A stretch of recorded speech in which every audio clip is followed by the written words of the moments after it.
পরিবার এখন ৬,০০০ টাকার মাইনে চাকরি করে সরকারি। আমার যত তারপর আজকে দেখলাম অ্যাপয়েন্টমেন্ট লেটার সাথে নিয়ে ভাঙড় ১ নম্বর ব্লক হসপিটাল নলমুড়িতে গিয়ে হসপিটালে তেনার জয়েনিং করাচ্ছে। বেশ ভালো অ্যাপয়েন্টমেন্ট লেটার, যেটা জয়েন্ট লেটার, জয়েন্ট লেটার দেখাচ্ছে। আমার পাশেই খাদিজা আছে, শহীদ রাজ্জাক খানের স্ত্রী। আমার বাঁদিকে রাজ্জাক খানের ভাই আছেন। ভাঙড়ে কয়েকদিন আগে তৃণমূল নেতা তিনি খুন হলেন। শওকত মোল্লা বারংবার দাবি করলেন যে আপনারা পিছনে আছেন, কিন্তু যারা গ্রেপ্তার হলেন তাদের বেশিরভাগই তৃণমূল কংগ্রেসের কর্মী নেতা বলেই পরিচিত। সেই পরিবারকে আজকে চাকরির নিয়োগপত্র দিয়ে আসলেন শওকত। ভাঙড়ে শওকত ঘনিষ্ঠ তৃণমূল নেতা খুন হলো, সেই ভাঙড়ে শওকত ঘনিষ্ঠ তৃণমূল নেতারা গ্রেফতার হলো। দায়টা বারবার আইএসএফ এর ঘাড়ে চাপাতে চেষ্টা করলেও যারা অ্যারেস্ট হয়েছে প্রেজেন্ট পলিটিক্যাল অ্যাফিলিয়েশন কারো আইএসএফ নাই, আমি জোর গলায় বলতে পারি। তারপরেও আইএসএফ চেষ্টা করছিল। কিন্তু ভাবতে হবে আমাদেরকে, শওকত ঘনিষ্ঠ নেতা খুন হলো আর শওকত ঘনিষ্ঠ নেতা অ্যারেস্ট হলো, এই যে টুইস্ট আছে সেটা অবশ্য তদন্তকারী অফিসাররা আরো বেশি বার করতে পারবে খুঁজে। তারপরে অনেক গল্প শুনেছিলাম, পরিবারকে চাকরি দেবে, ক্ষতিপূরণ দেবে। বেশ কয়েকটা দিন আমি অপেক্ষা করলাম, দেখলাম কোনো অ্যাপয়েন্টমেন্ট লেটার তার হাতে পাইনি। আমি মুখ করতে শুরু করলাম যে চাকরি দিয়েছেন, কোন পেপারের ভিত্তিতে চাকরি দেওয়া হচ্ছে সেটা পাবলিক করা হোক।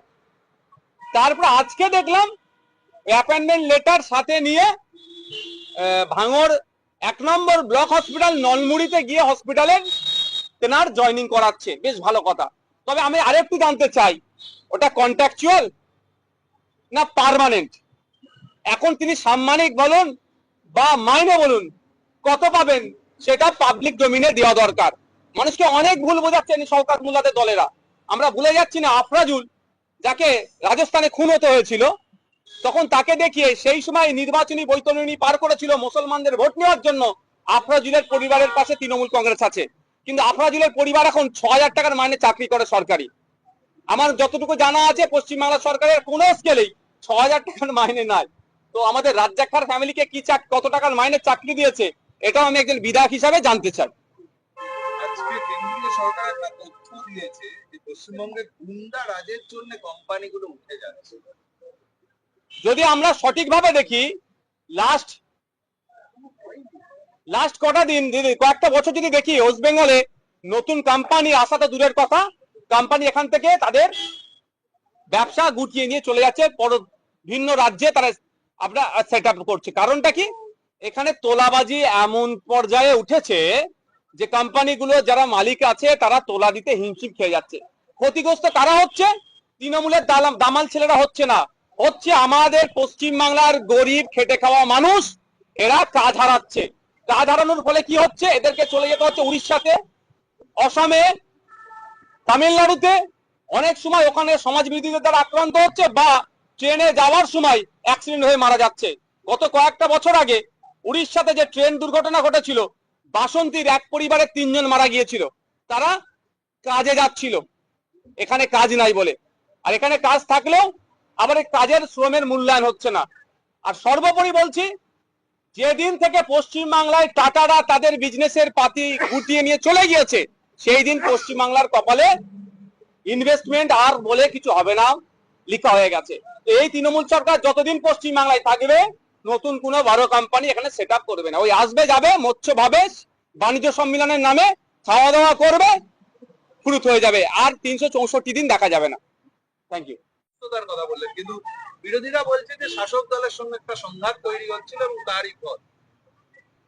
দেখুন, ব্যাপারটা হচ্ছে আমরা তো জানতে পারবো না কি ও সংঘাত হচ্ছে না হচ্ছে, তবে যদি সংঘাত হয়ে থাকে তাহলে আগামী দিনে প্রকাশ করবে। এখন পর্যন্ত তিনি যে কারণটা দেখিয়েছেন, তার শারীরিক অসুস্থতার কারণে তিনি সেই পদ থেকে অব্যাহতি নিতে চাইছেন, উপরাষ্ট্রপতি পদ থেকে তথা রাজ্যসভার চেয়ারম্যানের পদ থেকে। আমরা আমাদের রাজ্যের প্রাক্তন গভর্নর, তিনি প্রাক্তন একজন, সেই হিসাবে তার কাছ থেকে তার শারীরিক সুস্থতা কামনা করব। আর যে বিজেপির কথা বলছেন, টপ টু বটম পর্যন্ত তাদের যেভাবে দুর্নীতি করছে তাদের মধ্যে মিল না থাকাটাই স্বাভাবিক। সুপ্রিম কোর্টে হলফনামা দিয়ে নির্বাচন কমিশন জানিয়েছিল যে আধার কার্ড, এপিক এবং রেশন কার্ডকে তারা বৈধ নথি হিসাবে ধরবে না। তো এটা নিয়ে দীর্ঘদিন ধরে বিতর্ক শুরু হয়েছে, আর যত ভোট এগিয়ে আসবে আরো বিতর্ক চলতে থাকবে। তাহলে কোনটাকে বৈধ কোনটাকে অবৈধ যদি ইসিআই ঠিক করে দেয়, তাহলে আমাদের এতদিন ধরে যে সমস্ত কাগজপত্র আমরা বানালাম, জন্মের পরে জন্ম সার্টিফিকেট, অনেকের একটা নির্দিষ্ট টাইমের পর থেকে আমরা জন্ম সার্টিফিকেট পেয়েছি, সচিত্র পরিচয়পত্র একটা নির্দিষ্ট টাইমের পর থেকে আমরা পেয়েছি, আধার কার্ডও একটা নির্দিষ্ট টাইমের পর থেকে পেয়েছি। যদি তারা মন খুশি মতো যদি করে, নিশ্চিতভাবে আইনে ধাক্কা তারা বারবার খাবে। দেখা যাচ্ছে প্রায় ৭৩ লাখ নাম, এইটা কি সেই আশঙ্কা করছেন আপনারা? দেখুন, আমরা একজন রাজ্যের আইনসভার সদস্য, আমি দেশের একজন আমি দায়িত্বশীল নাগরিক বলে মনে করি। কোনোভাবেই অবৈধভাবে ভোটার লিস্টে যদি কারো নাম ঢুকে থাকে, সেটা বাতিল করার প্রথম দায়িত্ব হচ্ছে ইসিআই। তার সাথে সাথে এটাও বলে রাখি, এখন বিজেপি অনেক চিৎকার করলেও বুথ লেভেল এজেন্ট দেওয়ার সময় আমরা বিরোধীরা যেখানে, বিশেষ করে আইএসএফ যেখানে নিয়োগ করতে চেয়েছিলাম, সেক্ষেত্রে আমাদেরকে করতে দেওয়া হয়নি, আমাদেরকে অনেক আটকানো হয়েছে। আমি স্পষ্ট ভাষায় বলছি, দায়িত্বহীন ভাষায় আমি বলতে চাই যে কোনোভাবেই অবৈধ কেউ ভোটাধিকার তারা পাক, এটা আমরা মানে নেব না দেশে দায়িত্বশীল নাগরিক হিসাবে। তবে হ্যাঁ, ইচ্ছাকৃত ভাবে যদি কোনো বৈধ ভোটারকে বাতিল করা হয়, তার বিরুদ্ধে কিন্তু আমরা সোচ্চার হব। আর উত্তরবঙ্গে ৫৬ জন মহিলাকে গতকাল রেল পুলিশ উদ্ধার করেছে, তারা প্রায় সকলেই চা বাগানের শ্রমিক। তৃণমূল কংগ্রেস দাবি করে উত্তরবঙ্গ উন্নয়ন করেছে, বিজেপি দাবি করে, তারপরেও এই পরিস্থিতিটা।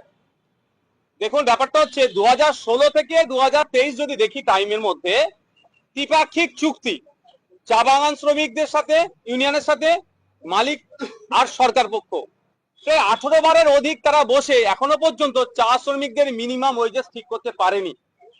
এখন 250 টাকা একজন চা শ্রমিকের, চা বাগান কর্মীর তার মাইনে হতে পারে পার ডেতে, যেখানে সরকার বলছে স্কিল লেবারদের 450 টাকা পার ডে রোজ, সেখানে চা বাগান শ্রমিকরাও স্কিল লেবার, তাদের এখনো আমাদের রাজ্য সরকার করতে পারেনি।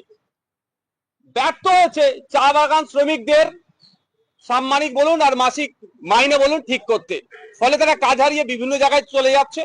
এরা চিৎকার করলে উত্তরবঙ্গের উন্নয়ন হচ্ছে, পাহাড় হাসছে, অমুক কাঁদছে বললেও প্রকৃতপক্ষে পশ্চিমবাংলার জনগণ আর্থসামাজিক ভাবে ক্রমশ তলানিতে চলে যাচ্ছে, আর আমাদের মাথায়, জনগণের মাথায় ক্রমশ ঋণের বোঝা পড়ছে। 2011 সালে আমাদের পশ্চিমবাংলার সরকার যখন পালাবদল হয়েছিল, তখন একজন মাথা পিছু মানুষের ঋণ ছিল পশ্চিমবাংলার 11 থেকে 12,000 টাকা, আর আজকে দেখুন 60,000-এর ঊর্ধ্বে ঋণ হয়েছে। পশ্চিমবাংলার জনগণ ক্রমশ তলানিতে চলে যাচ্ছে। শাসক দলের সাথে কিছু নেতা আছে, তাদের সম্পত্তি রকেটের গতিতে বাড়ছে। কেন বলছেন এখন? দেখুন, আমি ডেটা দিয়ে বলছি, আমাদের পশ্চিমবাংলার গ্রামীণ এরিয়া, আরবান এরিয়া, দেখুন খরচের দিক থেকে, পরিবার পিছু খরচের দিকে আমাদের পশ্চিমবাংলা কত তলানিতে আছে। যে প্রধান 5টা বড় যে রাজ্য, 5-7টা যে বড় রাজ্য আছে, সেটা দেখুন কোথায় আছে। শহরের এলাকার মানুষ যে খরচটা করছে, হাতে কম টাকা বলে কম খরচ করছে, গ্রামীণ এরিয়ার মানুষের হাতে কম টাকা বলে কম খরচ করছে। আর আপনি এটা চলে যান আমাদের একদম কাছে একটা ছোট্ট রাজ্য সিকিমে চলে যান, ওখানকার মানুষরা, গ্রামীণ এলাকার মানুষরা মাসের খরচ দেখুন, শহরের এলাকার মানুষের মাসিক খরচ দেখুন, যত বেশি